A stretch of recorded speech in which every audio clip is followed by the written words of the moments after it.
Namaskar everyone and welcome to the Gita Satsang. So let us get started with our prarthana. By the Guru's grace and the will of Sri Krishna, we have all assembled for this Gita Satsang. May we have their guidance to be able to learn and adopt the things which will help us to grow spiritually. Let us chant the shlokas. Vasudeva Sutam Devam Kamsa Chanuramardhanam Devaki Paramanandam Krishnam Vande Jagadgurum Krishnaya Vasudevaya Haraye Paramatmane Pranatah Kleshanashaya Govindaya Namo Namaha Namostu Te Vyasa Vishala Buddhe Pullara Vindayata Netra Yena Tvaya Bharata Taila Purnaha Prajvalito Jnanamaya Pradipaha रामानुजदयापात्रं ज्ञानवैराग्यभूषणं श्रीमद्वेङ्कटनाथार्यं वन्दे वेदान्तदेशिकं यो नित्यमच्युतपदाम्बुजयुग्मरुग्म व्यामोहतस्तदितराणि तृणाय मेने अस्मद्गुरोर्भगवतोऽस्य दयैकसिन्धोः रामानुजस्य चरणौ शरणं प्रपद्ये. So with prayers at the lotus feet of the Acharyas, let us get started with our topic for today. So in the last satsang, we took up the first 3 shlokas of the 4th chapter. And in that, we saw how Krishna tells Arjuna that this concept, this jnana, whatever I'm giving, this knowledge about karma yoga and all, I have already told it to Vivaswan, to Surya Bhagavan. And then he taught it to Manu, and then it went in that lineage. But over a period of time, the knowledge receded. It became less. So then now again, I am explaining the same thing to you, O Arjuna, because you are my friend, you are my bhakta. That was where we had come up to in the last satsang. So now we continue with the 4th shloka. So when Krishna tells Arjuna that I have already explained all this to Vivaswan, there is immediately a doubt, a question which arises in the mind of Arjuna. So that is what Arjuna now speaks in the 4th shloka. So he says, Arjuna vacha aparam bhavato janma param janma vivasvataha katham etat vijaniyam tvamadau proktavaniti. So he says, aparam, after your janma was much after the janma of Vivaswan.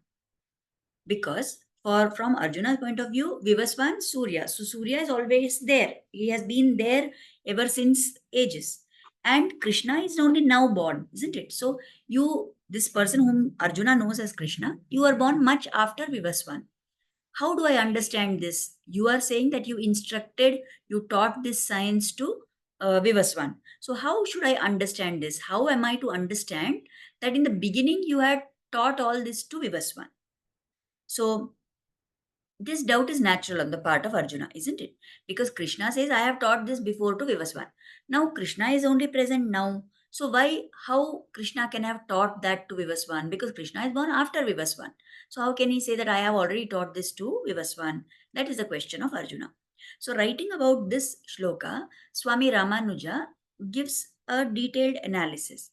And he says that to us, to the person reading this shloka, it may appear that Arjuna has asked this question. So we may think that maybe Arjuna is asking this question because of any of these following reasons. First thing, it may appear to us as if Arjuna is saying, how you can have told this to Vivaswan before? Because Arjuna does not believe in the concept of Punarjanma. Maybe some people will think like that, they will assume like that Arjuna himself had no belief in this concept of Punarjanma. So he is saying that how can you, O Krishna, how can it be that you were born that time and now again you are born? Maybe like that, is Arjuna is asking like that in that sense? Or there may be another way in which some people can misunderstand. We may think that normally for us as human beings, when we are born and we take birth, whatever we do in this life, we only have knowledge of this Janma. We don't remember anything about our past Janmas. So how can Krishna say that? How can he remember that in the past Janma he had told this to Vivaswan? So how can Krishna say like that? Maybe Arjuna is wondering like that. That is another point of view. The third aspect that Ramanuja states is that some people may think that Arjuna is thinking that Krishna is just a Gwala, right? He's just a Gopala. He's just taking care of the cows. He's a mere cowherd. He is someone who was born to Vasudeva Devaki or whatever, Nanda and Yashoda. He's just an ordinary cowherd. He's not any great soul or anything. So how can he remember? Because many times we see that when we have taken birth, we don't remember about our past janmas. But sometimes there are some great Mahatmas, there are some great souls, there are some very evolved people who are able to remember from their past janmas.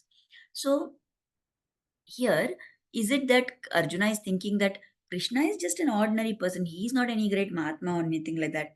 So, how can he remember from his past janmas, being just an ordinary person like me? Like that. Is Arjuna is thinking like that? Please note, these are not things that Ramanuja is saying that Arjuna is thinking like this. He's saying it may appear to someone reading this shloka that maybe Arjuna is having these things in his mind. But then Swami goes on to say very clearly that actually Arjuna didn't have any of these thoughts. Why Arjuna didn't have any of these thoughts? Because Arjuna is a very evolved soul himself. He is well versed in Shastra. He has studied what all the Shastras tell. He knows what the Vedas talk about. And he knows that this Krishna, although he is here now, he also has had many Janmas before this. Now, Arjuna is so fortunate. He is such a great soul that the Lord himself is his friend. He is so blessed that Krishna has chosen him to do Upadesha of the Gita to him. Right? So Arjuna knows that he is not thinking, Arjuna is not thinking that there is no concept of rebirth or how Krishna can remember. That is not his doubt.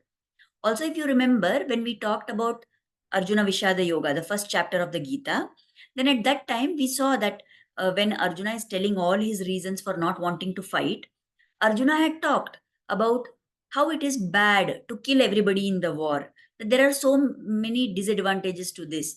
That one of the things that will happen is if we kill everybody in this war and everyone is dead, then who is left to do the rituals, to do the rites for the departed souls? Then, if those rites are not performed, then their atmas will go and get stuck up in Naraka or in some Bhuvarloka and be, having a harrowing time there.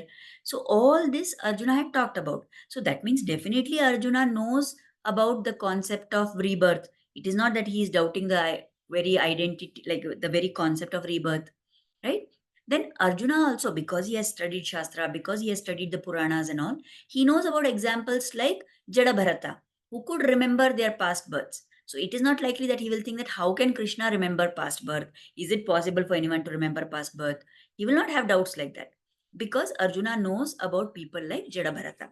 If you remember, in some past satsang, we had talked about this story of Jadabharata, right? He was a great king who went to the forest. He was Bharata actually, Bharata, and later he got this name as Jadabharata. He was a king who had decided that I don't want to have any more attachment with this worldly life and all that. So he gave his kingdom to his children, and he went into the forest to do tapas. Now, when he went there, one fine day, he noticed that there was a female deer who was pregnant, and a tiger suddenly came there. So she was so scared, she jumped across the river. Because of that fear and that sudden exertion, like that baby from her womb, she delivered it when she was just jumping across. And that baby deer fell into the water. So this Jadabharta had gone and picked up that baby deer, and then he took care of it like as if he would take care of his own child. And then he got so attached to this deer that at the time of his death, he was thinking about the deer. Now, what happened? It is told that whatever we think of at the time of death, that is what, like, kind of a janma we will get in our next life. So, he who had given up the world and developed detachment again got attached to the deer, and next janma he got like a deer. Now, he remembered that his his experience of the past birth. So he decided that I am not going to do anything which is going to get me caught up again in this cycle of birth and death. So he, being a deer, in that deer form, he only lived near the ashrams of the sages so that he would keep getting exposed to the sattvic vibrations in those places. At the end of that janma, because of whatever punya he had got, he took birth again as a human being. And there again, his name was Bharata. But then he decided that even by mistake, I don't want to do anything to get another janma. So he did not do any activity. Whatever people told him, he just listened blindly. Whatever people were talking about him, he was not bothered to respond to them. So, like this, he behaved like an inanimate object. And because he behaved like an inanimate object, like a jada vastu, so he got this name as Jada Bharata. So, this Jada Bharata's example is told to show that when he was in that deer Janma, he remembered his past life and what all happened and what mistake he made. When he became this Bharata again, he got human life after the deer life. He remembered what happened to him when he was a deer. So, like this, there are many great souls who remember about their past births. So, Arjuna knows about all these people. So, Arjuna will not think that how Krishna can remember past birth, right? So, that is also not possible. And Arjuna knows the reality of Krishna. He has heard all the stories which are told about Krishna's childhood, isn't it? So he knows that Krishna killed Putana, he killed Bakasura, Arishtasura, he killed all these asuras. Then he knows how he lifted up the Govardhan Giri to take care of the people of Vrindavan, right, to protect them from Indra's fury. So he knows all these things. He knows how Krishna has given Vastra to Draupadi when she was being disrobed in that Kaurava, what you say, court. So he knows all these pastimes of Krishna. So he knows definitely that Krishna is a divine being, and he knows that Krishna is not an ordinary soul. And in fact, in the second chapter, Arjuna, who is feeling so lost, he tells Krishna that Shishyasteham Shadimam Tvam Prapannam. I'm surrendering to you, O Krishna. You please guide me. And he has understood that Krishna is definitely someone who is having a divine nature. So, knowing all this, Arjuna will not say this question that how do I understand that in the beginning you instructed Vivaswan? So Arjuna is not like a Nastika. He is not trying to find fault with Krishna. He is not trying to say that how Krishna can know or Krishna does not know. Simply Krishna is telling. He is not telling like that. Then what is the sense in which Arjuna is asking all these questions? What is that question that actually Arjuna is having? Right? So in the Gita Bhashya, where Swami Ramanujacharya has written about the qualities of the Lord in context of this shloka, he says that the Lord has many different gunas. We know that he is Sarveshwara. He is the master of all. He is Sarvagnya. He is the all-knowing, the omniscient. He is Avapta Samasta Kama. So he has no desires for himself. He is the completely fulfilled person. He is Satya Sankalpa. So whatever he decides, that happens. Whatever Sankalpa he takes, whatever he says, let it be so, it happens. So he has no doshas at all. He only has Mangala Gunas. So these are all the qualities of the Lord, right? So if this Lord, who is having no dosha, who is having all only Mangala Gunas, he is Sarveshwara, he is Sarvagnya. If this Lord says that he was born at that time and he taught to Vivaswan, definitely he was born at that time. So there is no question of doubting his words. So actually, what is Arjuna's question now? Arjuna's question is having layers to it. So Arjuna means that when we human beings are born, when we take birth, when we have got a janma, then why we have taken this janma? It is because of our papa and punya. It is because we have some dosha. So we are tainted in some way, we are impure in some way, and therefore we have taken janma, right? But does Krishna have this papa punya? No. Does Krishna have any dosha? No. Krishna is without any blemish. Then how, like us, can you be born again, O Krishna? That is actually what is the question of Arjuna. So Arjuna is not asking Krishna that you are saying you told this to Vivaswan when before. How can you say that you were there at that time because Vivaswan was born after you? That is not actually his question. His query is at the very root. He is saying, we are born because of Papa and Punya, but you don't have any Papa Punya. Then how is it that you are born again and again? Right? So here the Acharyas explain that many times for us also, we have such doubts. We think that the Lord did this, the Lord did this. Then why did he do that? Why did you do this thing? How is it possible for the Lord to take birth? So we have also these doubts. So like us, Arjuna is asking this question. Now, all these Kalyana gunas that we have, the Lord has, I'm sorry, those are, you can't count them. They are uncountable, right? So he has no doshas at all. He has only gunas. He has no doshas. He has no unfulfilled desire. He has all jnana.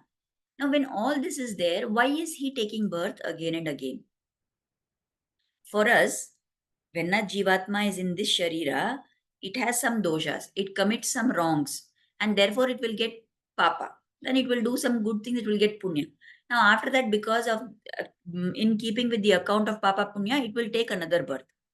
Also, this jivatma, this person will have some unfulfilled desires. So, to fulfill those desires, he may take birth. He or she may take birth. Then this person, we don't have jnana. We don't know anything, right? We are not aware of our own identity as the Atma. And because of all this, we are caught up in this cycle of birth and death and all that, and we take birth again and again. Now, Krishna doesn't have all these things. Then why does he take birth again and again? Also, here the Acharyas say that Arjuna is wondering, is this birth, repeated birth of the Lord, is it real? Or is it just an illusion? Is it an Indrajala? Is it like a illusion, something which is not real? Now, when he takes birth, is there any change in his qualities? Do his qualities, do his gunas reduce in nature? When he takes birth, how is his body different from ours? Is Krishna's body also made up of flesh and blood just like ours? Or is it different from ours? What decides his birth? How does he decide to take birth at a particular time? When is it that he takes birth? And what is the purpose of the birth of Krishna? So, all these questions are there in the mind of Arjuna. And although Arjuna is not spelling out these questions, the answers which the Lord gives show us that he understood that these are the questions of Arjuna. So if you look at this shloka, we are still with this fourth shloka. So if we see here, Arjuna is just saying, you were born after Vivaswan. How do I understand this? That in the beginning you instructed this science to him. So from face value, when we just take it at in the literal manner, it seems to us that Arjuna is just asking this much, that how could you have taught all this to Vivaswan? How am I to understand that? Isn't it? But here, the Acharyas, with their immense compassion and grace, they have explained to us that actually these are the questions which are meant by Arjuna. And understanding that this is what Arjuna wants to know, Krishna has answered in the next four shloka. And the Acharyas say all these four shlokas, they are like a money, they are like a pearl, they are like a precious stone. And they give the gist of what is called as the Avatara Rahasya of the Lord, the secret behind the Lord's appearance in this world. So we will have to go through all these next four shlokas where Krishna is going to now explain. He is going to clarify the doubts of Arjuna, right? So we will take up today only the fifth shloka. We will take like an introduction to this fifth shloka also. We may not be able to complete this fifth shloka today because those things, as I said, this shloka 5, 6, 7, and 8, they are going to run one into the other because all these four together, Krishna is explaining about his Avatara Rahasya. So in the fifth shloka, Krishna says, Shri Bhagavan Bahuni me vyatitani janmani tavacharjuna tanyaham veda sarvani natvam vetha parantapa. So the Supreme Lord said, O Arjuna, both you and I have had many births. You have forgotten them, while I remember all of them. O Parantapa.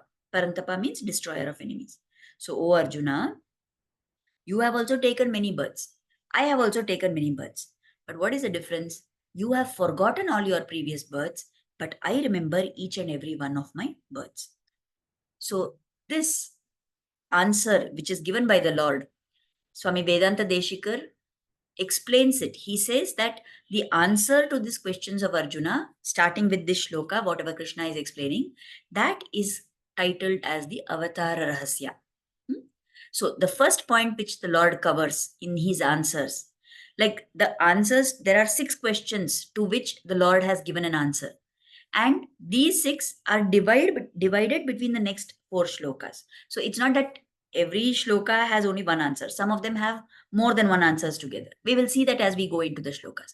So in the first instance, he is telling avatarasya satyatvam. So Arjuna had a doubt that is the birth of the Lord, is it real or is it just an Indrajala? Is it an illusion? Right? So here the Lord answers and says that there is nothing illusionary, there is nothing illusory about my birth. All my avatars, whenever I have taken birth, whenever I have incarnated, all that is real. There's nothing like an illusion about it. It is very much real.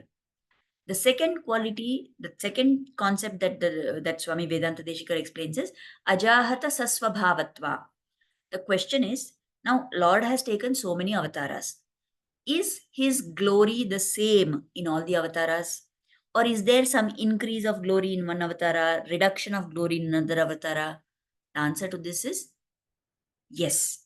His glory is always the same in all the births. There is never any change in the glorious status of the Lord. The third concept that we learn about is Shuddha Sattvamayat Vancha. Is the makeup of the body of the Lord same as human beings, or is it different from ours? So the answer to this question is yes, the Lord's body is different from ours. It is made up of what is called as Shuddha Sattva. Our body is made up of Sattva, Rajatama. And based on what proportion that Sattva, Raja and Tama are there, we have different qualities. But the Lord's body, it is not flesh and bone and all other things like us. It is not having Sattva, Rajatama. It is having only Shuddha Sattva.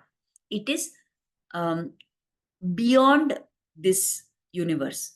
It is not something which is made up of Sattva, Rajas, Tamas. Rather, it is only made up of Shuddha Sattva. So that is why they tell, now the Lord, when we say this Lord's body, we are talking about the avatara forms, right? But the same tattva of the Lord is also there in all the Archa Avatara forms, in all the murtis and vigrahas of the Lord that are there in all the temples everywhere in this world.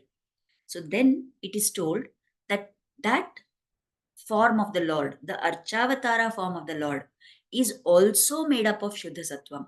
And that is why by going to the temple, by taking darshan of the Lord, we also get to imbibe that Sattva Guna, that Shuddha Sattva. And then our Sattvikata increases.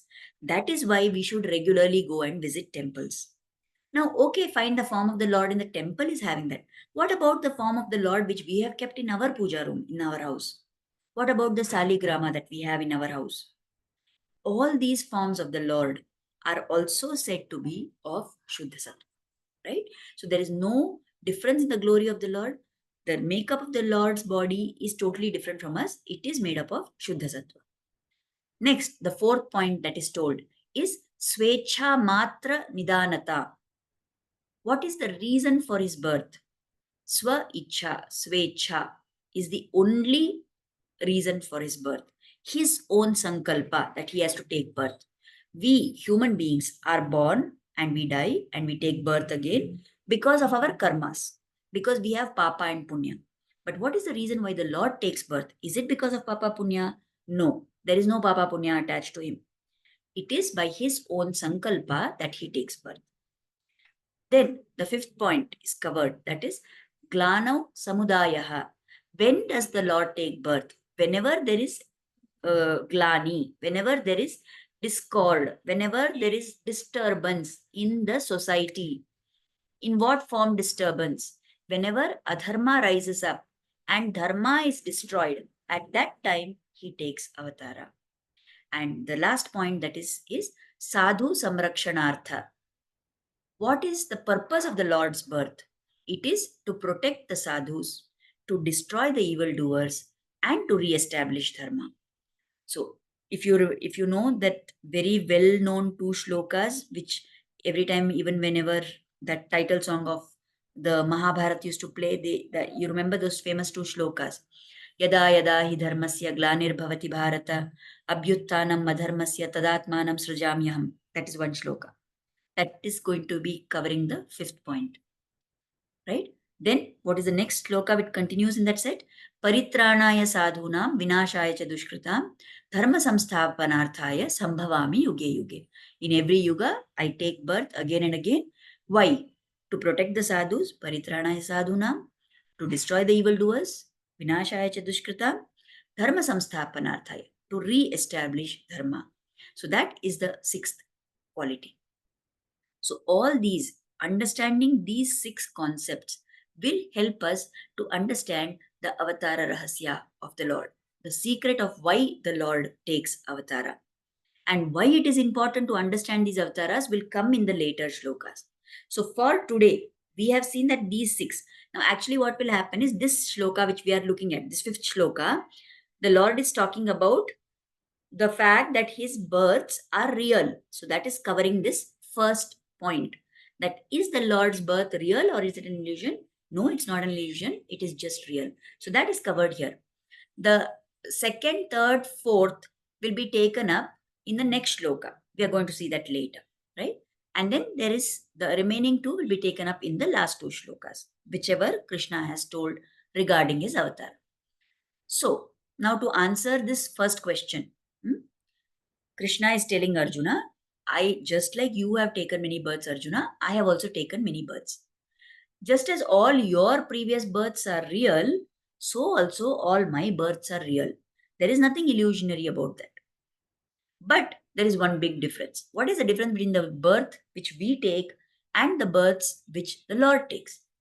The big difference is the Lord knows about all his births and we don't know about all that. We don't know about our past births. Not only the Lord knows about all his previous births, he also knows about all our births, right? Because he's Sarvagnya. So that is the biggest difference between the births of the Lord and our births. Now, we may think that Arjuna has asked Krishna what? That how can it be that you told Vivaswan? What is this thing about your birth? How can I believe that? Because you were born after Vivaswan. So one may think now when Krishna is telling the reply to Arjuna, he's saying, you are also born, I am also born, but your birth is real, my birth is real, but there is a difference between your birth and my birth. Now you may think Arjuna asked him about himself. Why is he telling something about Arjuna in the picture? Because he wants to make it easy for Arjuna by comparing the two. Many times when we want to understand about some complicated concept, we don't find it easy to picture that thing on our own. So, what the teacher will do? The teacher will give us one example which is a contrast to our own, or they will take another thing and compare the two, and by doing that comparison, we will be able to understand better. So, same way to take now, Arjuna knows about himself. He is understanding that he has had many births, but he is not knowing about his previous births. So, that is something which is known to Arjuna. So, Krishna wants to take Arjuna from this level of what he knows to what he doesn't know. So that is why he is telling that your births are like this, me and my births are like this. So he is comparing it to make it easy for Arjuna to understand. Now, in the Shastras, there is in the Purusha Sukta, I think there is one particular statement which appears, which says about the Lord, Ajayamanaha Bahuda Vijayate. Ajayamana, the one who is not born, the unborn one. Bahuda Vijayat takes numerous births. Now, doesn't this sentence seem very contradictory? Aren't there two bits in this sentence which are totally against each other? How can you say somebody is unborn? And then how can you say that that person is taking numerous births? Isn't it? When you say somebody is unborn, that means that person never takes birth. But then they are saying that he is also taking numerous births. So if he's taken numerous births, how can he be unborn? Right? So it seems like a contradiction. So what is this? How do you understand that? When the Shastra says Ajaya, the one who is not born, they don't mean that he is not actually born, but what they mean is he is not born because of karma. He is born, but not because of karma. So that is why when you compare with a human being's birth, he is called unborn. He is called Ajaya. Okay. Now when you say he is Bahuda Vijayate, he is born several times. That means what? He takes avatara repeatedly. So now when you look at it from this point of view, there is no contradiction. He is Ajaya also. He is Bahuda Vijayate also.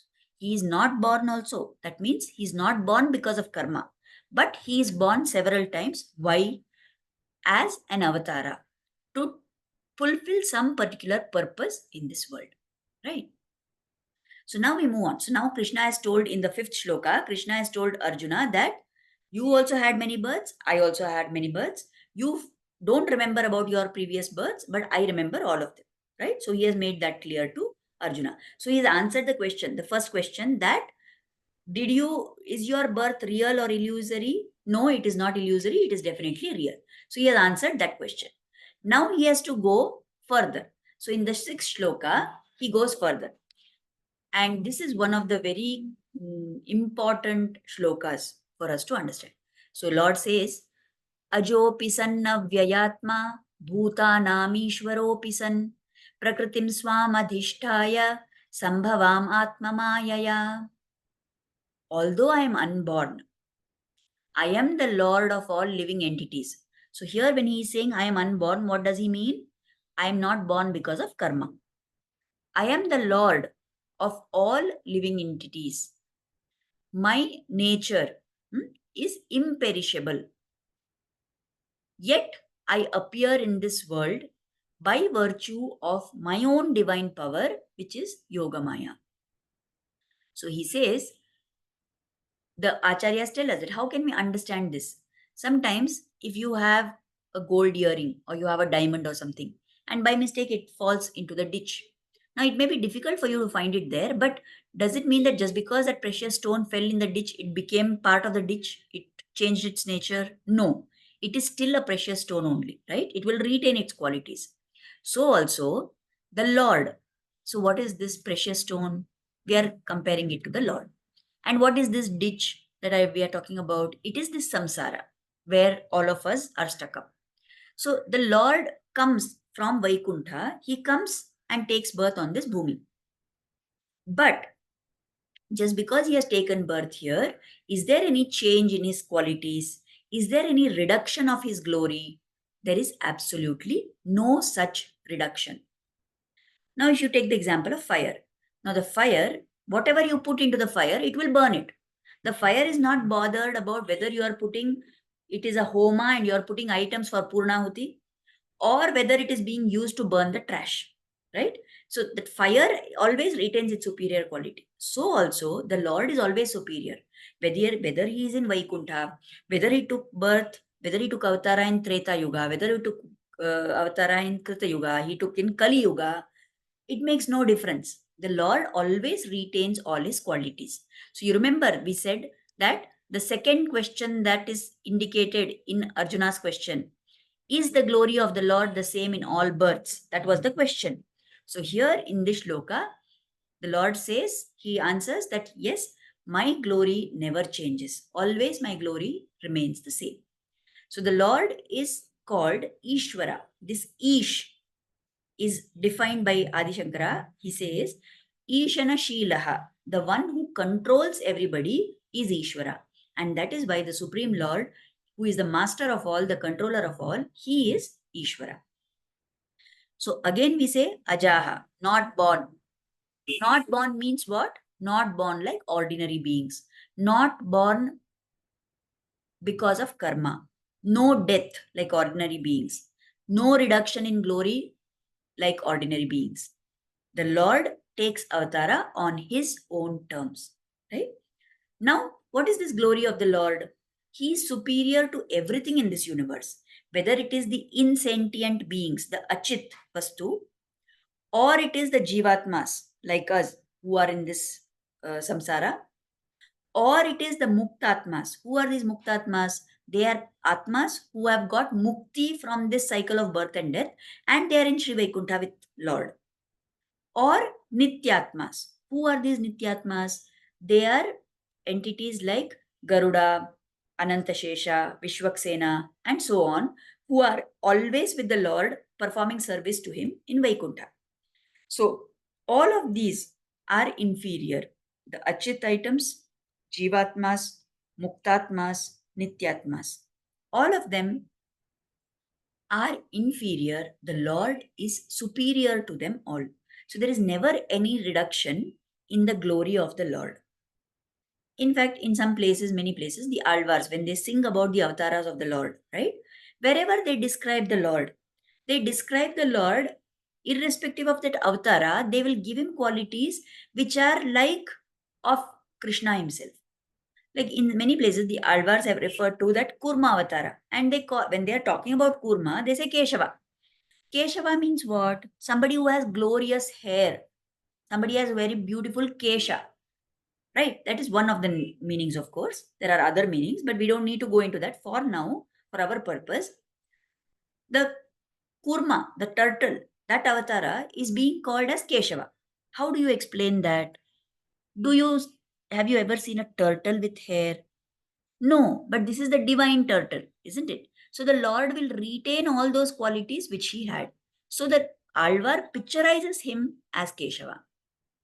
Whichever avatara of the Lord is talked about, always his eyes are described as Pundarikaksha. He is called Pundarikaksha. Pundarika means the lotus flower. He is called Kamala Lochana. He is called Aravinda Lochana, right? All references always, even in the Varaha avatar. Varaha is the boar form. But when they sing about the Varaha avatara, it is said that Varaha Sputa Padmalochana. He has beautiful blossoming lotus-like eyes. So how do you explain this? Because whatever avatara the Lord takes, there is never reduction in his glory. If he is Keshava, he is Keshava. If he is Padmaksha Lochana, he is Padmaksha Lochana. Right? So there is never any reduction in the glories of the Lord. So that answer to that second question. So we've seen two questions today. The first question was, is the Lord's birth real or is it an illusion? So the answer is, it is very much real. It is not an illusion. The second question is there any change in the glory of the Lord when he takes birth in his avatars? The answer is no, there is never any reduction in the glory of the Lord whenever he takes avatar. Right? So we will stop here for today.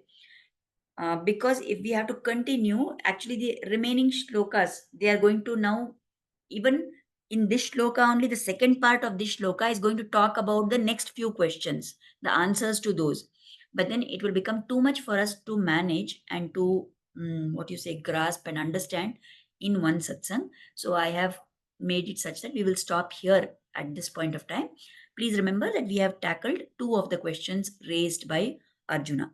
Arjuna has not openly asked those questions. Arjuna has asked a question which the implied meaning of his question are these 6 questions. We have answered 2 of them so far.